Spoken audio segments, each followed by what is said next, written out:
तारचंद जैन, जमुना लाल जितेली, मांगीलाल राजपूत, कान सिंह जी सोलंकी, मोहनलाल पारी, अरे उनको रास्ता तो दो। नारायण लाल भाई, MC राजगुरु, DR सिसोदिया, दुर्लभ सिरोया, साहब थोड़ा इधर फोटोग्राफ की please. Pawan Singh Rao, thank you sir.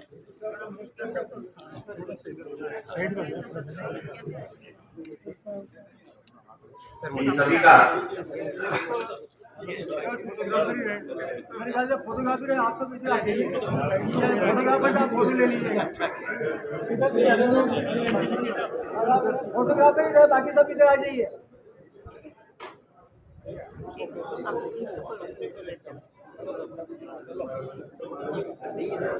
चलो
हम बाहर ही चले जाएंगे। नहीं ये रास्ता रखें इधर जाने का।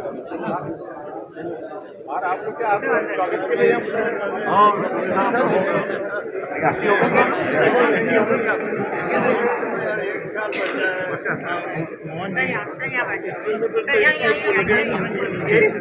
एक पेंशन का इंक्रीमेंट और लग जाएगा तो निकल जाएंगे।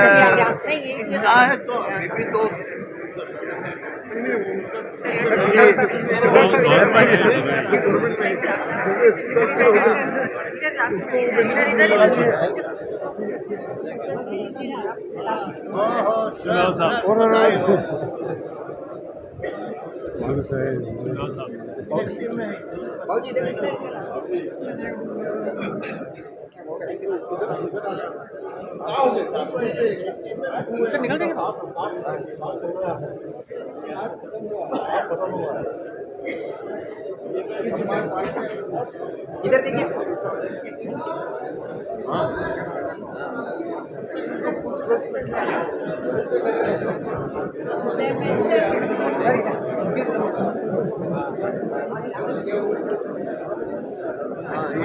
बहुत बढ़िया काम किया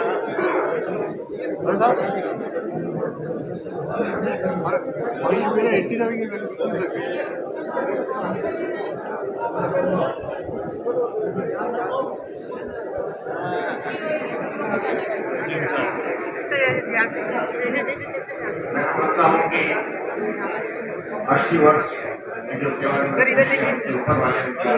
इधर देखिए।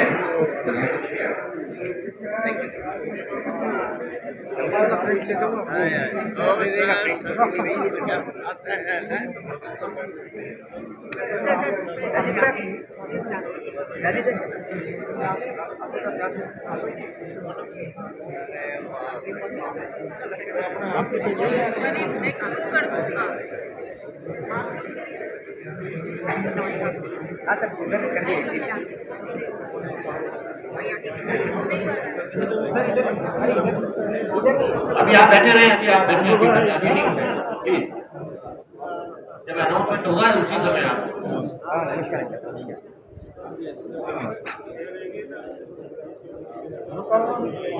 बाबू जी थोड़ा इधर जी जी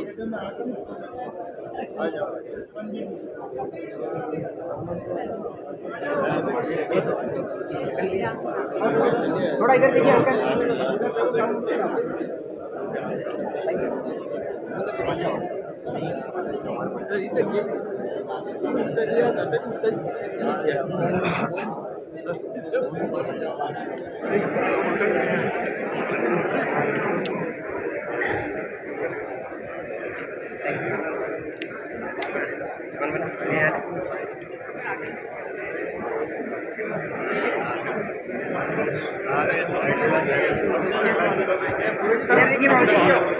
इधर देखिए बाबू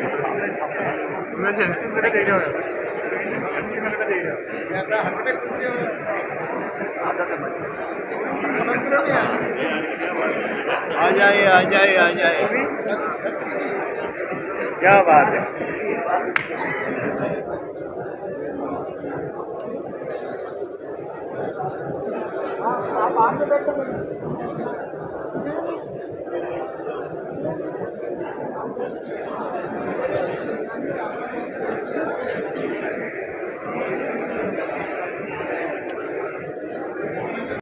प्रारंभिक व माध्यमिक शिक्षा, उच्च व तकनीकी शिक्षा, जन स्वास्थ्य अभियांत्रिकी, भूजल विज्ञान व प्रौद्योगिकी, सूचना तकनीकी व संचार इत्यादि।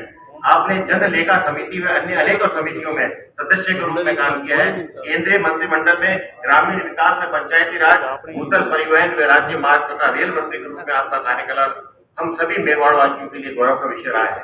वर्तमान में राजस्थान विधानसभा के अध्यक्ष के रूप में जारी आपकी अति सफल कालावधि आपकी कुशलता को परिलक्षित करते हैं। आपने कांग्रेस के प्रदेश अध्यक्ष और राष्ट्रीय महासचिव व अन्य राजनीतिक पदों के माध्यम से राजनीतिक सूझबूझ का परिचय दिया है। आपने राष्ट्रमंडलीय व संसदीय संगोष्ठियों में सक्रिय भागीदारी के माध्यम से अपनी प्रायिकता का प्रदर्शन दिया है। आदरणीय सीपी जोशी साहब ने शिक्षा व राजनीतिक कार्य में क्षेत्र में उच्च पदों के अतिरिक्त राजस्थान क्रिकेट संघ के अध्यक्ष पद को भी सुशोभित किया है। ऐसे असाधारण व्यक्तित्व के धनी डॉक्टर सीपी जोशी को हम अपने मध्य एमपीयूटी के पेशनल वेल्थ सोसाइटी के कार्यक्रम में पाकर अत्यंत आह्लादित है। मैं बड़ी विनम्रता से आपके उद्बोधन हेतु आपको आमंत्रित करता हूँ।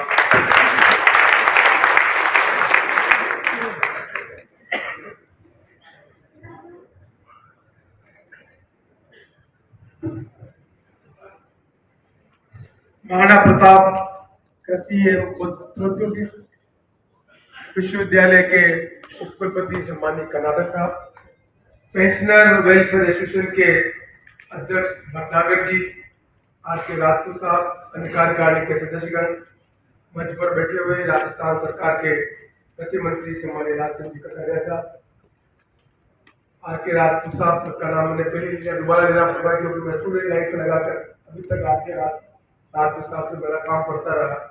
एक छात्र के रूप में, विश्वविद्यालय के कुलपति के पीए के रूप में, छात्र नेता के रूप में, संघर्ष करने के रूप में, टीचर के रूप में बहुत बार आके साहब से काम करा से हमारे आके साहब उपस्थित पेंशनर्स, हमारे जितने भी भाई बहन बैठे हैं उन सब का मैं से बहुत बहुत आभार व्यक्त करता हूँ। मैं आर के राजपूत साहब और भट्टागर साहब का बहुत बहुत आभार इसलिए व्यक्त करता हूँ कि मुझे नहीं मालूम था कि पेंशनर वेलफेयर एसोसिएशन के प्रोग्राम में इतनी बड़ी तादाद में मैं उन सब लोगों को देख सकूंगा जिनको मैंने विद्यार्थी के रूप में यहाँ पर विश्वविद्यालय तो 1966 में पढ़ने के लिए आया था फर्स्ट। तब ये जो आरसीए है मल्टी फैकल्टी यूनिवर्सिटी थी, और जो आज मैंने अशोक साहब का जो किया था, तो मुझे याद है 1966 में जब फर्स्ट ईयर में आया था मैं, 1971 में मैं प्रेसिडेंट बना कॉलेज, एमएससी कर रहा था और एमएससी प्रेसिडेंट। तब विश्वविद्यालय की जो गतिविधियां थी, उस विश्वविद्यालय की गतिविधियों में पहली बार मुझे पता लगा कि जो एकेडमिक साइड है टीचिंग होती है, रिसर्च होती है, एग्रीकल्चर में टीचिंग, ये जो एक एक्सटेंशन का वो पार्ट और किसी फैकल्टी में नहीं है। तो मैं जैसे जैसे स्टूडेंट लीडर के रूप में अपने आप को देख रहा था, समझ रहा था। तो महाजनी साहब वाइस चांसलर थे, एकेडमिक काउंसिल और सब चीज़ों के संबंध में मुझे जानकारी है। मतलब नगर फार्म पुरानी जितने भी सब मुझे I can remember all the things. जितना मुझे पूरा जो समय का जो टीचर एसोसिएशन का जो मूवमेंट है, कैसे ये विश्वविद्यालय ग्रो किया, कैसे मल्टी फैकल्टी डिवाइड हुई, ये सब चीज़ें मुझे आई कैन रिकलेक्ट इट। और उससे ज़्यादा मुझे सबसे बात ये खुशी हुई कि एक छात्र के रूप में, एक लेक्चरर के रूप में, एक एमएलए के रूप में मैं बराबर विश्वविद्यालय की गतिविधियों के बारे में मुझे जानकारी है। और मेरा रुचि हो या नहीं हो, लेकिन भटनागर साहब, आर.के. नागपुर साहब, ऐसे बहुत से व्यक्ति हैं जो लंबे समय से रिटायरमेंट के बाद भी कभी कभी मुझे मिलते रहे। कभी स्कूल चला रहे थे उसके बारे में मिल रहे, कभी क्या मिल रहे, मुझे जानकारी सबकी है। और मुझे सबसे अच्छी बात ये लगी कि जिनका मैं आज सम्मान कर पाया और जिनका नहीं कर पाया, जिनका भी विशेष साहब ने कहा वो करेंगे, मुझे अच्छा लगा कि मैं उन लोगों का सम्मान करने का जिनकी क्लिनिकल एज 20 के ऊपर और विश्वविद्यालय का 20 ईयर्स एक्सपीरियंस का व्यक्ति आपको उनको स्वस्थ देखकर मुझे बहुत अच्छा लगा। और हम आशा करते हैं कि हमारे जितने भी और पेंशनर अभी है और या पेंशनर हो इसी तरह से स्वस्थ हो और दीर्घ जीवन का अपना अच्छा स्वस्थ जीवन निकाले, ऐसी मैं उन सबसे अपेक्षा करता हूँ। इसलिए मुझे देखकर अच्छा लगा कि हमारे यहाँ पर रिच अनुभव वाले लोग आज पेंशनर के रूप में, मैं भी सोच रहा था बैठे बैठे कि जब विश्वविद्यालय में या गवर्नमेंट में रिटायरमेंट का जो कॉन्सेप्ट था, तब स्टेट के जो रेवेन्यू है, उस स्टेट के रेवेन्यू में जो पेंशनर्स का जो भार था वो कम था। जैसे जैसे लॉन्गेविटी बढ़ी वैसे वैसे पेंशनर का भाव बढ़ता गया। स्टेट गवर्नमेंट के जो रेवेन्यू है, स्टेट गवर्नमेंट के रेवेन्यू में बहुत बड़ा लाइबिलिटी इसलिए लाइफ एक्सपेक्टेंसी बढ़ गई। अब 60 साल अगले 20 साल 80 साल तक पैसे को अपनी निकाले, हमने कभी कल्पना ही नहीं की कि हम ऐसी सर्विस भी एंटिसिपेट करनी चाहिए जिसमें 60 साल से 80 साल के लोगों का समाज में क्या उपयोग हो सकता। क्या हम केवल मात्र जो हमारी सरकारी अवधारणा थी कि हम लोगों को नौकरी देंगे और 60 साल के बाद रिटायरमेंट कर देंगे, तो हमने एंटिसिपेट ही नहीं किया कि 60 साल के बाद 20 साल 25 साल तक आदमी स्वस्थ रहकर समाज में कंट्रीब्यूट कर सकता है। उनके बारे में हमने कोई सर्विस रूल समाज के उनकी सेवाओं लेने के लिए हमने नहीं की।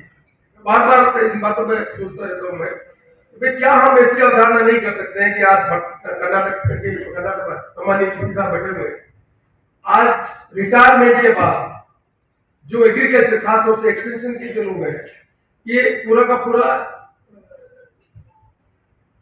पैटर्न बदल रहा है।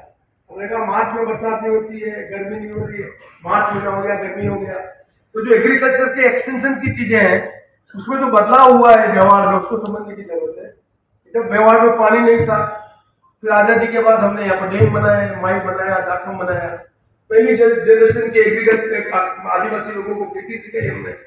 अब सडनली पूरा का पूरा वातावरण बदल गया, और वातावरण बदल के मार्च अप्रैल महीने में तो क्या ये हमने ये नहीं सोचा कि ट्रेडिशनल खेती जो कर रहा है एग्रीकल्चर, जिसकी एक्सटेंशन की सर्विसेज देके हमने उसका आउटपुट बनाया, उसकी लाइवलीहुड को बढ़ाने का काम किया, वो जो चेंज पैटर्न हो रहा है उस पैटर्न के संबंध में हम कैसे उनको और मोटिवेट करें कि चेंज के पैटर्न को बदलकर अपने क्रॉप में क्या परिवर्तन कर सकते। पंजाब में जब सबसे ज्यादा एग्रीकल्चर प्रोड्यूस हो रहा था तो लोगों ने कल्पना नहीं की थी कि ये जो फर्टिलाइजर उसका इम्पैक्ट क्या हो, कभी कल्पना नहीं की थी कि पानी इतना नीचे चल जाएगा तो कितना हो जाएगा। तो एग्रीकल्चर के पॉइंट ऑफ व्यू से पंजाब में समस्या खड़ी हो गई, हमें एग्रीकल्चर पैटर्न को बदलने की जरूरत है। हमारे राजस्थान में इतनी ज्योग्राफिकल वेरिएशन है कि जो गंगानगर और बीकानेर का जो इलाका है उससे क्वाइट डिफरेंट इलाका हमारा साउथ राजस्थान का इलाका है। अब साउथ राजस्थान में पर हेक्टर ईल्ड की हम मापदंड करें, मैं समझता हूँ कि स्टिल अभी पोटेंशियल है, जिस पोटेंशियल को हार्नेस किया जा सकता है कि पर हेक्टर हम कितनी ईल्ड को बढ़ा सकते हैं। ऐसे पर कैपिटल ईल्ड को बढ़ाए, तो मैं लालचंद जी तो एग्रीकल्चर के आदमी, नॉन एग्रीकल्चर का आदमी, लेकिन मुझे चीजों का शौक है। हम जब जलगांव गए थे, जलगांव में हमने जैन इरिगेशन वालों के साथ बैठकर चर्चा की, उनमें से उन परिवार का कोई भी व्यक्ति एग्रीकल्चर का आदमी नहीं है, चार्टर्ड अकाउंटेंट ये है वो है। हमको उन्होंने तो कमरे में ले जाकर खेती करने का बताया, नए ढंग से जो खेती आ रही कि पानी के एक एक बूंद का उपयोग लेकर कैसे हम इस फोटो जो लाइट है उसको उपयोग लेकर कमरे में खेती कर सकते हैं। ये प्रयोग आज की डेट में जलगांव में हो रहे हैं। जो आने वाले समय में ड्रिप इरिगेशन का तो कॉन्सेप्ट हमारा अलग है, लेकिन वहाँ उन्होंने लोहे की पाइप से छोटे छोटे छेद कर रखे हैं, उसमें छोटा पौधा लगा रखा है, एक एक दूध उसमें ड्रिप करती है और ड्रिप करने के बाद उस पौधे को निकाल के वो करते हैं। हमें वहाँ अच्छा लगा कि भाई ये चीजें वहाँ हो रही हो। और अब जब हमें पता लगाया कि वो यहाँ के राजस्थान के मारवाड़ के लोग वहाँ गए थे, उस समय जैसा हमारा इलाका पूरा का पूरा इलाका पानी नहीं था, खेती नहीं थी। वो शरद पवार के भाई के मकान गांव था, उन जेम्स ने उन्होंने उनसे बैठ के बात की और पहला एनीकट बनाया और एनीकट बनाकर उन्होंने पानी को रोककर काम करना शुरू किया। आज जलगांव डिस्ट्रिक्ट में पिछले 50 साल 40 साल में उन्होंने केले की जो खेती होती है, बनाना की खेती है, उसके पूरे के पूरे कॉन्सेप्ट को बदल दिया। वहाँ के किसानों ने उसके केले की खेती को अडॉप्ट किया, उनकी पर जो इनकम है वो बढ़ी। लेकिन वो इंटरवेंशन उस व्यक्ति ने किया, उसके साथ क्या आज उन्होंने जितनी मॉडर्न एग्रीकल्चर की चीजें वो चीजों को अडॉप्ट कर रहे, रिसर्च कर रहे, आगे बढ़ाने का काम कर रहे हैं। मैं समझता हूँ कि अब समय आ गया विश्व साहब लालचंद जी बैठे हुए, हम अगली सरकार में ये बात को कह सकते हैं कि जो 60 से 80 साल का जो व्यक्ति है जिसका रिच एक्सपीरियंस है, क्या उनके संबंध में हम इस तरह की व्यवस्था कर सकते हैं कि अभी बाबू रिटायर होता है तो रिटायरमेंट के बाद पे मान से पे में उसको लोग देते हैं, तो हमारे जो ये व्यक्ति है जिन सर्विसेज करनी चाहिए समाज में, क्या हम सरकार के सामने सब चीजें दे सकते हैं? क्योंकि टीएडी का पैसा अलग आता है, टीएडी का पैसा स्टेट गवर्नमेंट से भी आता है और टीएडी का पैसा डायरेक्ट गवर्नमेंट ऑफ इंडिया से भी आता है। आर्टिकल जो कॉन्स्टिट्यूशन का है उसका डायरेक्ट पैसा भी उसके पास आता है और गवर्नर भी उसमें इंटरफेयर कर सकता है। स्टेट गवर्नमेंट नहीं भी करे तो शेड्यूल एरिया में governor is competent to do जो एग्रीकल्चर ट्राइबल इलाके का काम कर सकता है। एक स्कीम आप एडमिनिस्ट्रेट करें कि जितने हमारे 60 साल से 80 साल के बीच के जो रिटायर्ड टीचर हैं जो समाज में सेवा दे सकते हैं, क्या इनके अनुभवों का लाभ लेकर हम पंचायत समिति पर एक कंसल्टेंसी की सर्विसेज को अडॉप्ट करा रहे हैं, जिससे ये अपना एंगेजमेंट भी कर सके और एक अनुभवों के आधार पर नीचे वो चीजों को भी कर सके। क्योंकि अभी हम जाकर बात कर दिए हैं, अभी हम जाकर 5 साल 4 एडिकेट का फाउंडेशन किया एंड पहली बार वहां लगा कि हमारे यहाँ के इलाके के मिस्टर मालविया इरिगेशन मिनिस्टर है, तो लगभग 13,000 करोड़ रुपए के नहीं हुए 13,000 करोड़ रुपए का इन्वेस्टमेंट केवल मात्र साउथ राजस्थान में हो रहा है। पूरा का पूरा माई के केनाल है, उस माई के केनाल को पूरा पक्का बनाने का काम किया जा रहा है। पूरा का पूरा जो पानी आ रहा है उस पानी को ऊपर अभी उन्होंने 200 करोड़ में 15 एमसीएफटी के 8 एमसीएफटी के ऐसे एमसीएफटी के पूरे अनाज की जो पानी उसको रोकने का काम कर रहे हैं, जिससे पानी वहां ज्यादा कर सके। आने वाले समय में बांसवाड़ा में और जो इलाका एग्रीकल्चर में नहीं था उसको एग्रीकल्चर के अंतर्गत लाने का काम किया जा रहा है। इतना बड़ा इन्वेस्टमेंट राजस्थान सरकार अपने साउथ राजस्थान में अगले 4-5 सालों में सारे टेंडर निकाल दे करते और उसका जो सारा इम्पैक्ट है वो अगले 2-3 साल बाद आएगा।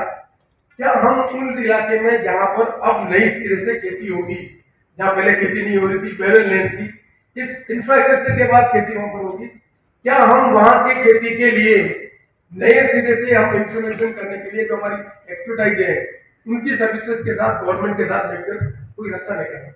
क्योंकि पर हेक्टर आपकी जमीन है, उस जमीन में आज की डेट में ट्रेडिशनल खेती कर रहे हैं, गेहूं या मक्की की खेती, तो उसमें नहीं होता। मैंने अपने इलाके में रेल मगरा में लोगों को कलेक्टर को मोटिवेट करके डीएमएफटी के फंड से करीब 2000 काश्तकार को मैंने अलग अलग जगह भेजा और बेचकर उनको कहा कि आप अपना पैटर्न बदलो। तो मुझे अच्छा लगा कि मेरे वहां पर लोगों ने बीज लेकर कैश क्रॉप, गोभी की फसल, फलानी फसल ये करना शुरू किया।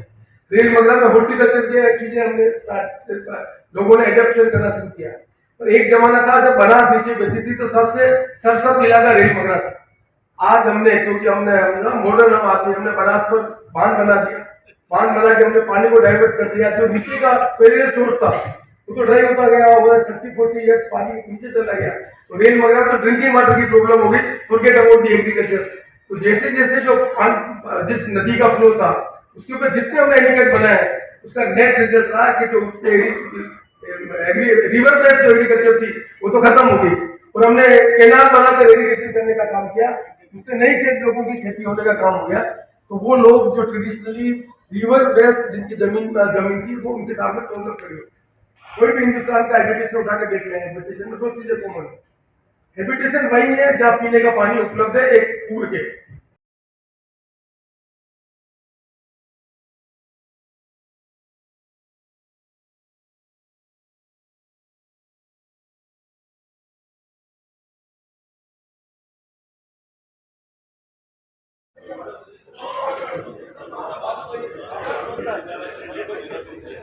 बाकी सब लोग यही रहेंगे, तथा उठे नहीं।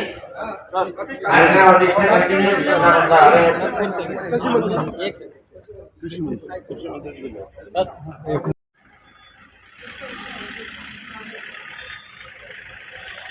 तो डॉक्टर CP जोशी साहब उदयपुर में पेंशनर कार्यक्रम में पधारे।